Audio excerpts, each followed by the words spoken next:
Hello. It's important that from a very young age we begin to teach our children about financial literacy. And the reason why it's good that they know early enough is that it helps them to understand finances at the early age. It helps them to differentiate what to spend money on and what to hold back on. And it's going to help in two areas. Number one is going to help them to understand our financial boundaries, and that way we don't struggle with having to communicate with them about why we need to spend money on this and why we need to hold back on this. The second aspect is that it's going to help them as they get older to be able to stand up against peer pressure. A lot of time peer pressure involves having to buy things that you don't need to please people that you don't like, to make a statement to prove that you're up to something that you really might not be up to, or to something that is really so much important to you. But just because you want people to see you in a particular light, and understanding financial literacy will help you to differentiate between what to spend your money on and what is not necessary or important for you to spend your money on. What I've noticed is that a lot of times people spend money on their wants, and then when it's time to take care of their needs, they struggle because they have almost no resources left to take care of their needs. And then they begin to fall back on their bills because they spend the resources they have on wants, on things that could wait. And so at a very young age, it's important to tell your children the difference between a need and a want. Let them know that a need is a must-have. They need food, they need clothing, they need shelter, they need good education. The basic things that they need to survive, to stay alive, and to make a better future for themselves. Those are their needs. Then the wants are the nice to have. They are things that you don't need it, but it's nice to have it. Now, those things will come after you've taken care of your needs. And it's important to always have these conversations with children. And when I say young, I mean even a 3-year-old can have a need and a want conversation. If a 4-year-old, for example, comes to meet you and be like, I want a new pair of shoes.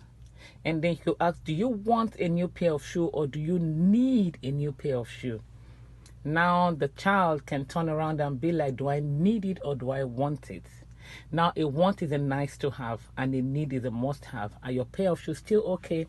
Are they still fine? So that means it's a want, which means that without this new pair of shoe, you can still work with what you have already.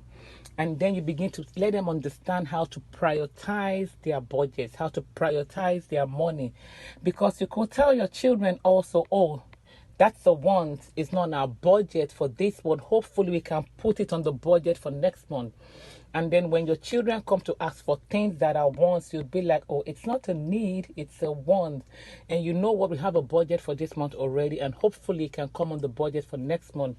Because you let them understand that whenever we are trying to make a budget, we put our needs first.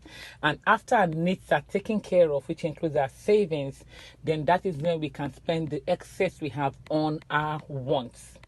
And then that way the children understand. If your child comes to meet you and asks for money or asks for something, you don't tell the child you don't have money for it, because the child knows that you have money, but you don't have money for that thing. You don't say, oh, I don't have money, or I can't buy it now. Those kind of words are not going to help the child to understand the reason for the financial decision.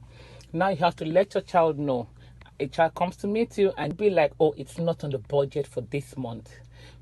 We can put it on the budget for the next 2-3 months. Hopefully after then it can come on the budget. Begin to use the word budget with your child instead of saying you don't have the money. Oh, we don't have the money now. Oh, we cannot afford that now. Instead of using words that we can afford it now, I don't have the money now, begin to use words like budget. Let the child begin to hear you say what's like needs. Let your child begin to hear you say what's like wants. Let your child begin to hear you say what's like budget.